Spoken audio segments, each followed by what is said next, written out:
Well, it's a film that essentially charts an emotional breakdown of the central character, who's a film director called Thomas, who's played by Daniel Brühl, and he's at a very difficult point in his life. He's on his own. He's a film director who's made. This is his third film. He's researching for his third film. His first film was a big success. His second film was a bit of a flop. So he's in that difficult situation of trying to prove himself. Was it just a fluke first time round, or is he actually any good? He's estranged from his wife, who's hooked up with one of her co-stars. She's an actress back in LA, and he has a daughter with her, Beatrice. So he has this long distance relationship with his daughter over Skype. That's very broken, as those kind of conversations often are over Skype. And he's researching for his third film a murder case in Italy, in Siena, about a foreign student who was killed, and there's an appeal process going on, and he thinks it might be interesting material for a film. And in doing so, he's looking into a lot of Dante's texts from Inferno, and he's searching through various sort of wood carvings and pictures and reading a lot of this text, and he essentially has a kind of an emotional breakdown. And so the film charts that, and within that, so there are a lot of very dark moments. It's a very internal film. It's sort of expressionist, I suppose. It's all in his mind, really. There are a lot of dark moments as he kind of goes through these nightmares of his every sort of day experience, and also this sort of fictional story that he's beginning to tell, and sort of through the eyes of sort of Dante's Inferno as well, trying to find a way of telling the story. So he's in this strange medieval world. He's very isolated, and then he's also encounters various angels within this world. So there's incredible dark and incredible light. It's really interesting for music because the brightness, the white, pure stuff is incredibly pure because it's heightened, really, sort of emotions, heightened reality, really.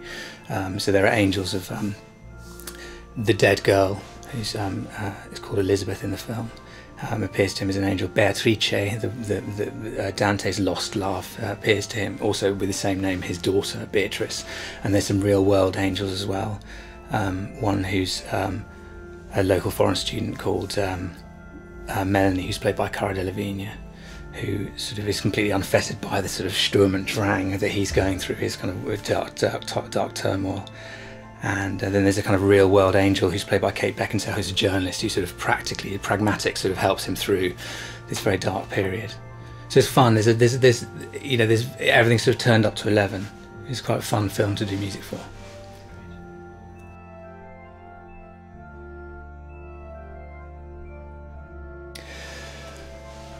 Well, there are essentially three elements. Michael Winterbottom, the director of the film, was quite clear about this at the beginning.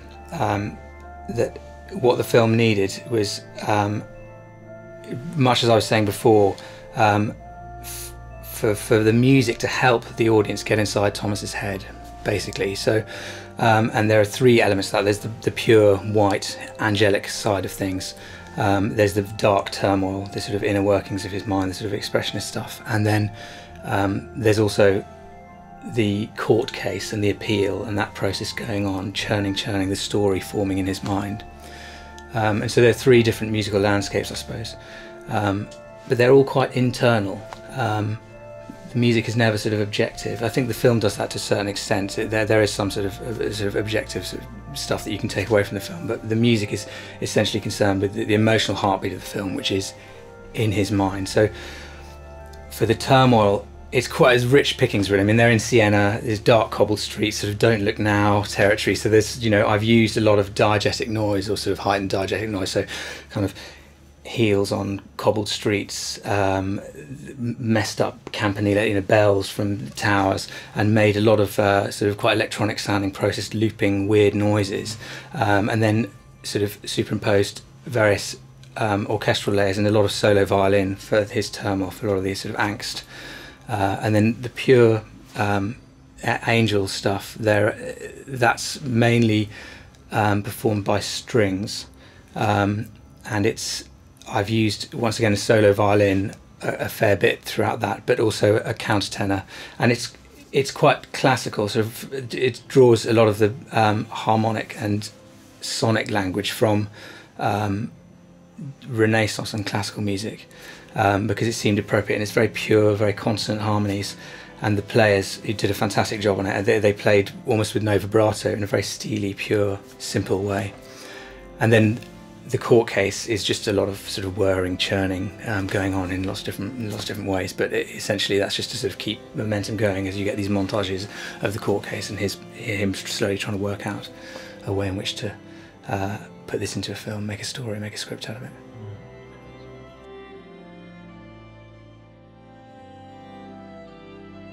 Yeah, it comes right at the end, because I think your job as a film composer is you can mainly entirely concerned with the story and making sure that the music works for the film. And very often in the kinds of films that I've spent a lot of time doing, a lot of the films I've done are sort of realist sort of dramas. Often the job of the composer in those kinds of films is to not be noticed at all, which is, I quite enjoy doing that. To sort of, if I've done my job well, people have no concept that there was any music in the film at all. But I know that if you turned it off, they wouldn't connect in the same way. But for those kinds of films, it's very difficult to then eke out a soundtrack album, because it's not designed to be standalone music. Whereas what's quite nice about a film like this is because it's so heightened and expressionist, happily you get to the end of the process and you think, actually, there's quite a few nice bits of music in there that will work as standalone pieces. And indeed, there's been some requests to perform a couple of pieces as concert pieces as well, which is really lovely. It doesn't often happen, and it's not necessarily always the goal, because you're not, like I say, you're not concerned with that. You're concerned with helping the story, helping elicit the right emotions at the right points in the story. But with this one, the two things seem to have kind of coincided quite nicely, so it was worth. And then Silva Screen got in touch and said, well, let's do an album. So it's a lovely thing to be able to do. And is it nice to return to the music after? Yeah, it is actually, because I've done a couple of jobs since the Face of an Angel. I worked on a French film, and I'm now involved in another project, so my head's in a completely different place. And then we're going through the mastering process right now, and so it's quite fun to listen to it all again. And I think, yeah, it's okay. It's okay. You never quite know when you're in the middle of it.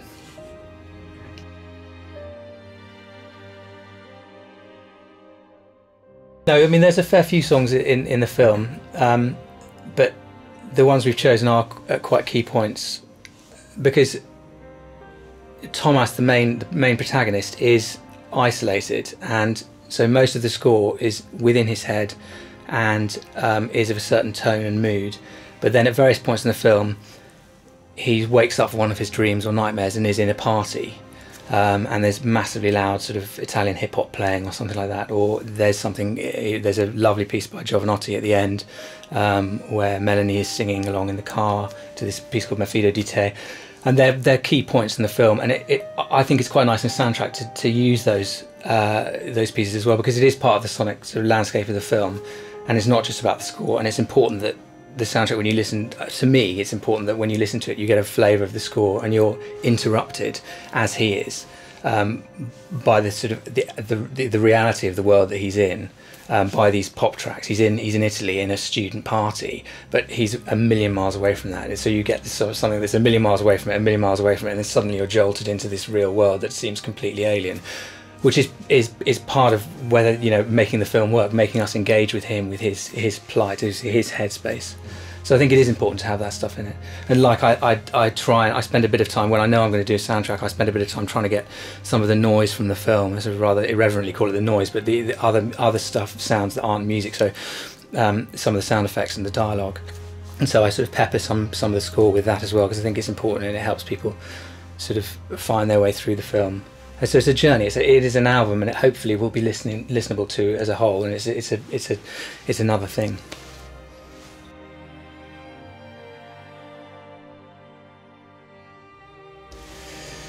He's very interested in music, and he's an incredibly experienced filmmaker. And I think one of the things that comes with that level of experience is a deep understanding of what music can do in a film.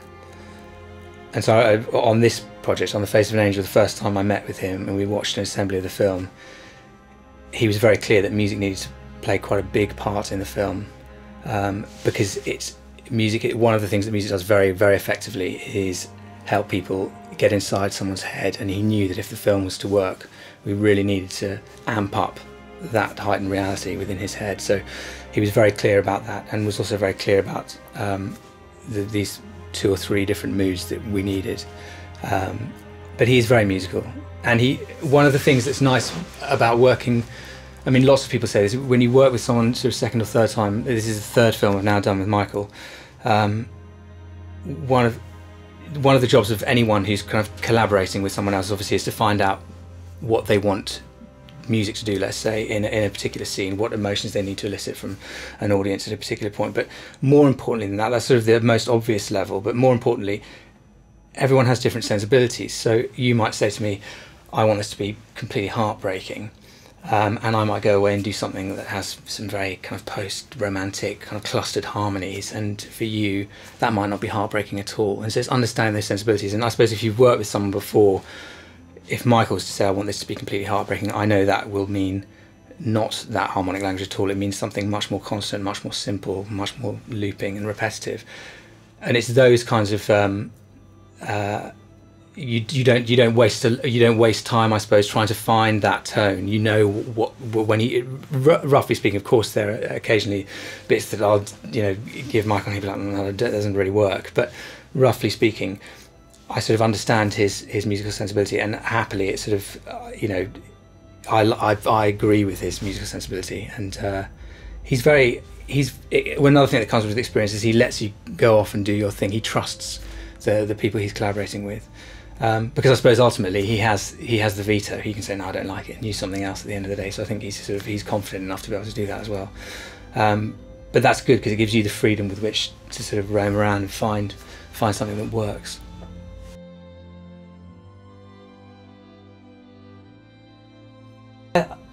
I feel sort of, I'm quite a sunny person, really. I do seem to spend my entire life doing these very dark films, and I do enjoy doing them.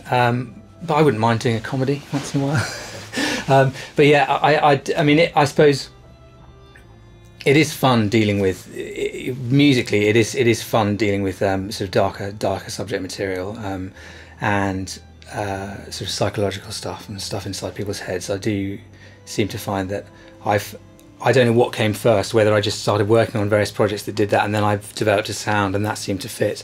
I think that a lot of it is that.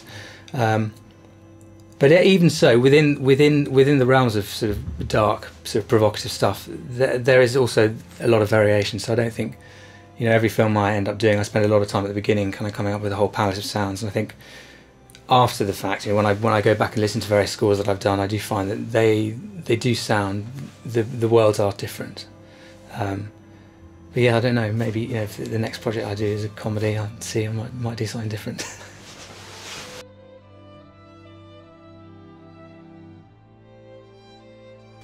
Yeah, I do, and not that much, but mainly because sometimes someone will ask me, can you find, often when you're starting on a project, some directors like to use music and past material from the composers they're working with to put on to the edit while they're kind of trying to work out the pace of it, so that they know that the music that's going to end up on it is going to be from a similar camp, I suppose. So quite often at the beginning of a project I'll spend a lot of time selecting a load of stuff that I've done previously. So I do hear things that I've done on a fairly regular basis from a while ago, which is quite a nice thing to do. But in the privacy of your own space, I think when if you're at a party and someone plays some of your music, I'm quite keen to get them to turn it off.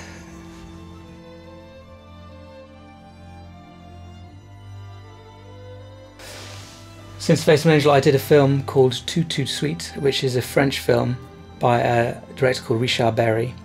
It's the first time I've ever done a film in France, actually. It was good fun to do that, and it's another very dark film. In fact, this is probably the darkest film I've done. It's a very graphic account of a kidnapping of a chap called Ilan Halimi, who was a young Jewish guy who was kidnapped by a gang from the Ivory Coast back in 2006, and in Paris, and he was held in the basement of the projects, the banlieue in Paris.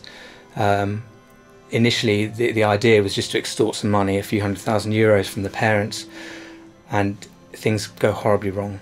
And it was massive news in France, and what was incredibly tragic about that story, he ended up being held for 27 days or so, I think. And what was incredibly tragic about that story was that an awful lot of people in those tower blocks living in that area knew that he was being held, and no one said anything to the police. So it's a very, I mean, it's a very brutal account of a guy who's mainly sort of sitting in a darkened room, naked, gaffer taped, being tortured essentially. So it really is quite hard. But I mean, and hopefully, the hope of the filmmakers, I suppose, is that it sheds some light on the sort of futility and the banality of the whole thing, and hopefully to encourage people not to do the same in the future, I suppose. But you never know whether these things will get seen by the right people, but that's the hope.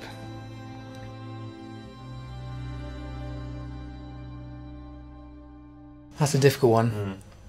I love the angel music, really. Felinia is a beautiful piece of music for solo violin and strings, and it was a joy to be able to write that kind of thing. You don't often get the chance to just write a nice melody with some great string players, and they did a great job. And Everton Nelson, a fantastic violinist, did a brilliant job on the solo on that, and it's good fun. That track really sums up the purity of the angel side of the film.